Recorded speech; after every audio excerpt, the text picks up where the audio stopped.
Sober October, day 24. If you drink to forget, start dealing with your past. We live in a broken world. I don't know many people who would argue that. It's pretty obvious that things just aren't the way they're supposed to be. It's broken, it's fallen, it's messy, and we live in it, and we're affected by it. We experience loss, pain, suffering. Things are just hard. People are difficult. People hurt us. People we love get hurt. Everyone to some degree is affected or wounded by all of this. Sometimes it's a scratch. Sometimes it feels like a stab in the back. But my point is, there are all sorts of things that we experience that just seem to leave a mark. We have a couple of options when it comes to dealing with this kind of stuff. We can feel it, and we can work through it. We can heal. We can grow. We can develop resilience, maturity, wisdom, or we can run from it. We can hide. We can numb. Distract ourselves and avoid reality, avoid our past. Not everything, but usually the things that are painful or really uncomfortable or just seem like too much to handle get avoided.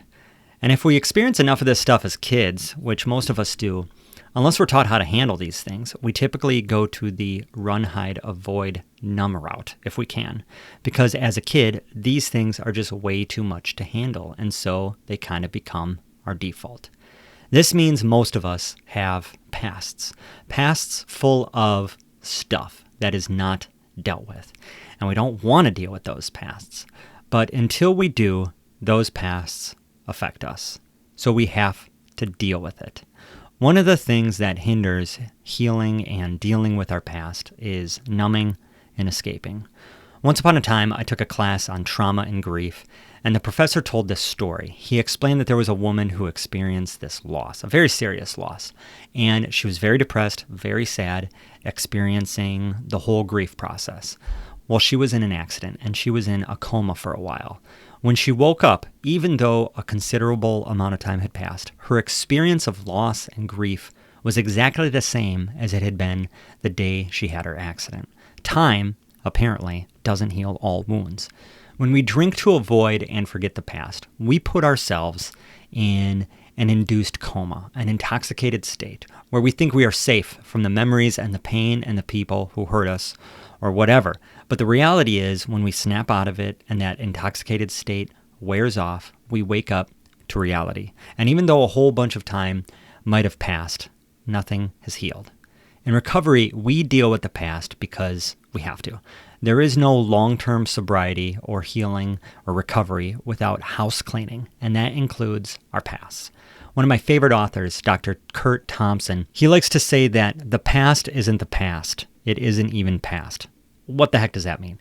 It means that things from our past, experiences that caused pain, hurt, shame, loss, that experience affects us in the present. And if we haven't worked through it, that experience is still affecting us in negative ways. If we have worked through it, then that past experience can actually help us in positive ways. I'm not saying the event or the experience is good. What I'm saying is that we can develop wisdom, compassion, we grow, we heal, and when we deal with our past experiences. There's something that happened in your past, and until you deal with it, it will regularly invade your present, and it'll mess with you. It'll mess with your thinking, with your relationships, with your work, even your relationship with God. As part of counseling and recovery, I worked through lots of my past, and I didn't really know how much my past was affecting me in the present until I started working through it all.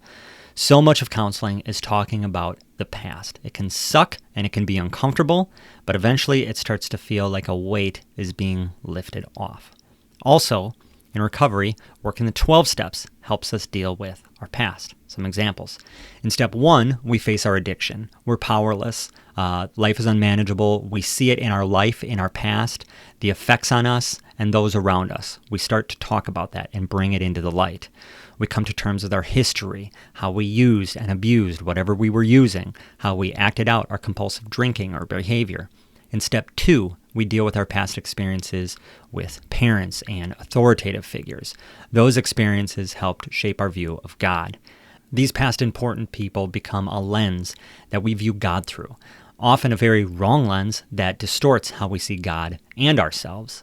In step 3, we come to terms with the fact that our whole life has been driven by our will to to feel better, to escape, to numb, to maybe prove ourselves, to be in control, to get even, to get justice and revenge on people who hurt us. Whatever it is, we review our past motives. And then in step 4, this is the big one. We start really dealing with what we've experienced from others, our resentments, our wrongs, and our fears. Many of the steps incorporate some looking back in order to move forward. These past experiences developed beliefs, views, patterns, and it can all feel very overwhelming. If we numb and escape and avoid, nothing changes. It may even get worse. But if we deal with it and grow and heal and change, we can start to break those cycles of use or abuse or addiction that we relied on for so long. To stop drinking, you might have to start dealing with your past and healing from your past. That's all for this episode. I hope it gave you some perspective on what it means to start doing something in order to stop drinking. As always, I appreciate you listening, and we'll see you next time.